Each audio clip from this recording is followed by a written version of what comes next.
Hello students, in this video we will see second question of exercise 3.3. Form the pair of linear equations in the following problems and find their solution if they exist by the elimination method. ठीक है, in this question firstly we have to form the pair of linear equation. पहले हमें अपनी linear equations को form करना है, उसके बाद उनका सॉल्यूशन फाइंड करना है अगर एग्जिस्ट करता है, क्योंकि ज़रूरी नहीं कि पेयर ऑफ लीनियर इक्वेशंस का सॉल्यूशन एग्जिस्ट ही करे। ठीक है, हमने इसको ग्राफिकली भी देखा था प्रीवियस एक्सरसाइज में और कोफिशिएंट्स को कंपेयर करके भी देखा था। a1/a2 is equals to b1/b2 is equals to c1/c2। इस तरीके से 3 कंडीशंस जो आई थी हमारे। ठीक है, तो ज़रूरी नहीं सॉल्यूशन एग्जिस्ट करता है। ठीक है, अगर एग्जिस्ट कर रहा है इस क्वेश्चन में तो हमें उसका सॉल्यूशन फाइंड करना है किस मेथड से, एलिमिनेशन मेथड से, क्योंकि इस एक्सरसाइज में we are learning about elimination method. ठीक है, तो देखिए फर्स्ट पार्ट है आपके सेकंड क्वेश्चन का।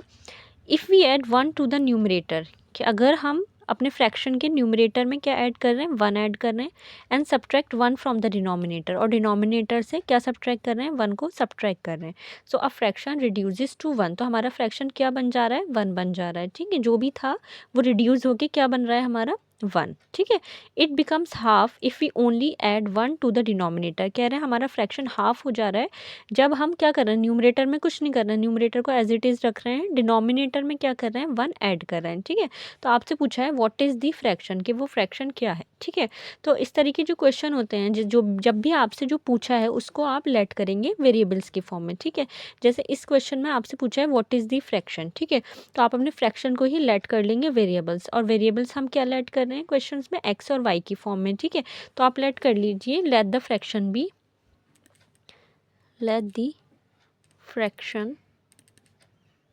B X upon Y. ठीक है, आपने लेट कर लिया, आपका फ्रैक्शन क्या है, एक्स अपॉन वाई है। अब क्वेश्चंस के अकॉर्डिंग आप लीनियर इक्वेशन फॉर्म करिए। देखिए पहले रीड करिए इसको, if we add 1 to the numerator, तो न्यूमरेटर में 1 ऐड करिए अकॉर्डिंग टू क्वेश्चन। अब हम लीनियर इक्वेशंस फॉर्म करेंगे। ठीक है, according to question, if you are adding 1 to the numerator, तो न्यूमरेटर क्या है, एक्स है, यहाँ पे ये न्यूमरेटर है और ये आपका क्या है, डिनोमिनेटर है। ठीक है, तो if you are adding 1 to the numerator, X plus 1, आगे की लाइन रीड करिए, and subtract 1 from the denominator. Denominator में से क्या सब्ट्रैक्ट करना है, हमें 1 सब्ट्रैक्ट करना है। डिनोमिनेटर था y, तो y में से क्या सब्ट्रैक्ट करना है, 1। ठीक है, अब फ्रैक्शन रिड्यूसेस टू 1, तो हमारा फ्रैक्शन क्या हो जा रहा है, 1 हो जा रहा है। ठीक है, जो हमारा एक्स वाई वाई फ्रैक्शन था, जब हम उसमें न्यूमरेटर में 1 ऐड कर रहे हैं, डिनोमिनेटर में से 1 सब्ट्रैक्ट कर रहे हैं, तो हमारा फ्रैक्शन रिड्यूस होके क्या हो रहा है, 1 हो रहा है। ठीक है, ये आ गई आपकी फर्स्ट इक्वेशन। इसको अभी हम और अरेंज करेंगे बाद में। ठीक है, अब देखिए दूसरी सेकंड लाइन यहाँ से रीड करिए, इट बिकम्स हाफ, हमारा फ्रैक्शन हाफ हो रहा है if we only add 1 to the denominator. अगर हम न्यूमरेटर को एज इट इज़ रख रहे हैं और डिनोमिनेटर में हम क्या कर रहे हैं, we are adding 1 to the denominator. Denominator था वाई, वाई में क्या ऐड कर रहे हैं, 1 ऐड कर रहे हैं, तो इट बिकम्स हाफ, तो हमारा फ्रैक्शन क्या हो रहा है, हाफ हो रहा है, it is equals to half. ठीक है, हमारा जो भी क्वेश्चन में कहा है वो करने के बाद हमारा fraction it reduces to half. ठीक है, हाफ हो रहा है। ठीक है, ये आ गई आपकी सेकेंड इक्वेशन। अब हमने देखिए इक्वेशंस फॉर्म कर ली, अब हमें इनका सॉल्यूशन फाइंड करना है with the help of elimination method. पहले हम क्या करेंगे, अपनी इक्वेशंस को थोड़ा अरेंज कर लेते हैं। ठीक है, तो देखिए कैसे अरेंज करेंगे हम इसको, ये आपकी फर्स्ट इक्वेशन है, इसको अरेंज करिए, X plus 1 is equals to, ये y माइनस 1 है और इधर 1 है, तो y माइनस 1 इधर y माइनस 1 एक्स प्लस 1 के साथ नीचे डिवाइड में है, तो 1 के साथ मल्टीप्लाई में आ जाएगा, और 1 की y माइनस 1 से मल्टीप्लाई होगी तो y माइनस 1 आ जाएगा आपका। ठीक है, वाई माइ किसी भी नंबर की 1 से मल्टीप्लाई होती है तो वही आ जाएगा आपका। ठीक है, अब देखिए अरेंज करिए इसको, एक्स वेरिएबल को एक साइड कर लीजिए, कांस्टेंट को दूसरी तरफ कर लीजिए। ये वाई है, इधर पॉजिटिव का वाई है, एक्स के पास जब जाएगा तो ये हो जाएगा माइनस वाई, इधर है आपका माइनस 1। अब देखिए कांस्टेंट को एक साइड करिए, ये प्लस 1 है, ये इधर आके हो जाएगा माइनस 1। तो X minus Y is equals to, minus minus होते हैं आपके प्लस, तो 1 और 1 हो गए आपके 2, दोनों नेगेटिव हैं तो 2 भी कैसा हो जाएगा आपका, नेगेटिव हो जाएगा। ठीक है, आपने क्या किया है, वेरिएबल एक साइड और कांस्टेंट एक साइड, जिससे जब आप सॉल्यूशन फाइंड करें तो आपके लिए इजी हो जाए। ठीक है, अब सिमिलरली इसको अरेंज करिए, क्रॉस मल्टीप्लाई कर दीजिए, 2 की एक्स से करिए 2x, और y प्लस 1 की जब 1 से होगी तो y प्लस 1। अब वेरिएबल को एक साइड करिए 2x, ये y है पॉजिटिव, तो इधर आके हो जाएगा माइनस वाई, और इधर रह जाएगा आपका सिर्फ 1। ठीक है, तो ये आ गई आपकी पहली इक्वेशन आ गई है, और ये आपकी दूसरी, फर्स्ट और सेकंड हमने इसको लेट कर लिया था, तो इसको मान लीजिए आपकी थर्ड, और ये आ गया आपकी फोर्थ।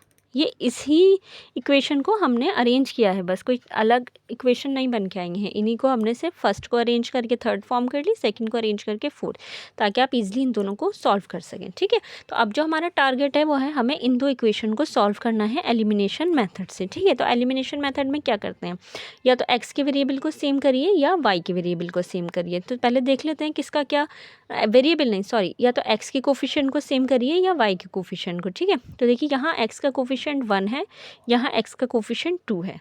ठीक है, तो अगर आप x के सेम करना चाहें तो आप इस पूरी इक्वेशन की 2 से मल्टीप्लाई करनी पड़ेगी, जिससे कि x के दोनों जगह कोफिशिएंट क्या हो जाए, 2 हो जाए। दूसरा मेथड ये है y का। देखिए यहाँ y का कोफिशिएंट है आपका -1 और यहाँ भी y का कोफिशिएंट क्या है आपका -1। तो y का ऑलरेडी सेम है कोफिशिएंट, तो सेम करने की ज़रूरत नहीं है, मतलब किसी नंबर से मल्टीप्लाई करने की ज़रूरत ही नहीं है। बस आपको क्या करना है, थर्ड और फोर्थ इक्वेशन को देखिए साइन क्योंकि सिमिलर है।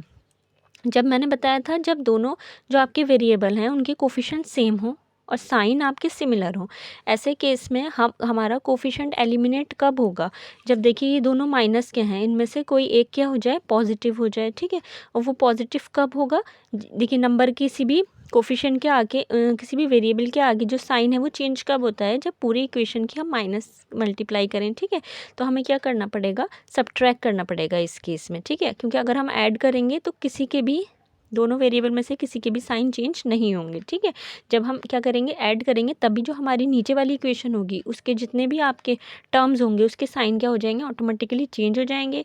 ये माइनस का वाई आपका क्या बन जाएगा, प्लस हो जाएगा, और माइनस प्लस माइनस होते हैं जिससे कि वाई आपका क्या हो जाएगा, एलिमिनेट हो जाएगा। ठीक है, तो हम क्या करते हैं, now subtract equation fourth from equation third. मैंने क्या किया, फोर्थ इक्वेशन को थर्ड से क्या कर रही हूँ, सब्ट्रैक्ट कर रही हूँ। आप थर्ड को फोर्थ से भी सब्ट्रैक्ट कर सकते हैं। ठीक है, दो चॉइस है हमारे पास, हम कुछ भी कर सकते हैं। ठीक है, अब क्योंकि मैं सब्ट्रैक्ट कर रही हूँ फोर्थ को फ्रॉम थर्ड, थर्ड से कर रही हूँ, तो मुझे थर्ड को पहले लिखना है, ऊपर लिखना है x minus Y is equal to -2। उसके नीचे हम लिख देंगे 2x minus Y is equals to 1। ठीक है, अब देखिए y का दोनों जगह कोफिशिएंट सेम है, बस आप क्या करिए, इसको दोनों को सब्ट्रैक्ट, माइनस कर रहे हैं ना, तो नीचे वाली इक्वेशन के साइन चेंज कर दीजिए। ये पॉजिटिव 2x है, ये -2x हो जाएगा, ये माइनस का प्लस हो जाएगा और ये प्लस का माइनस हो जाएगा। तो अब जो टर्म्स के आगे जो नीचे हमने साइन लगाए हैं वो कंसिडर किए जाएंगे। ठीक है, अब सोचिए प्लस माइनस माइनस, 2x में से x गया, आपका बचा x, क्योंकि 2x बड़ा है दोनों में से, वो नेगेटिव का है, तो x भी कैसा आ जाएगा, नेगेटिव। ये -y और अब ये हो जाएगा आपका +y, तो प्लस माइनस माइनस होते हैं, तो y में से y गया 0, तो y आपका कम्प्लीटली क्या हो गया, एलिमिनेट हो गया।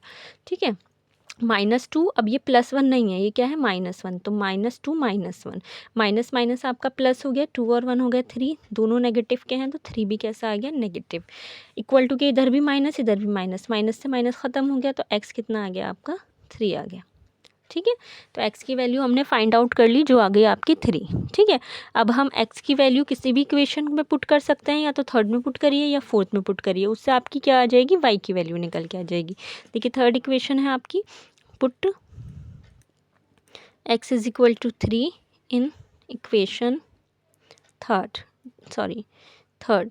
ठीक है, किसी में भी पुट कर सकते हैं आप सोच रहे होंगे 1 and 2 में भी कर सकते हैं। ठीक है, लेकिन ये थर्ड एंड फोर्थ इन्हीं को अरेंज करके हमने बनाई है ना, तो ये और इजी है सॉल्व करने के लिए। ठीक है, तो x की जगह x minus Y is equal to -2, आपकी ये थर्ड इक्वेशन थी, तो x की जगह पुट कर दीजिए 3 minus Y is equal to -2। यहाँ से आ जाएगा आपका -y, यहाँ रहने दीजिए वेरिएबल, कांस्टेंट को इधर ले जाइए, ये +3 है तो -2 के साथ हो जाएगा -3, तो -y हो जाएंगे आपके माइनस माइनस प्लस, तो 3 और 2 कितने हो गए आपके -5, माइनस से माइनस कैंसिल आउट, तो y कितना आ गया आपका 5 आ गया। तो आपको x भी पता चल गया, x आ गया 3 और y भी पता चल गया, आपका आ गया -5। आपको क्या फाइंड करना था, इसमें फ्रैक्शन फाइंड करना था, फ्रैक्शन को लेट किया था आपने x/y, तो आपका फ्रैक्शन क्या निकल के आ जाएगा, x है आपका 3 और y है आपका 5, तो आपका फ्रैक्शन आ गया 3/5। ठीक है, तो सो द फ्रैक्शन इज 3/5, हम लास्ट में लिख देंगे सो द फ्रैक्शन इज 3/5। ठीक है, ये आ गया आपका फ्रैक्शन। ठीक है,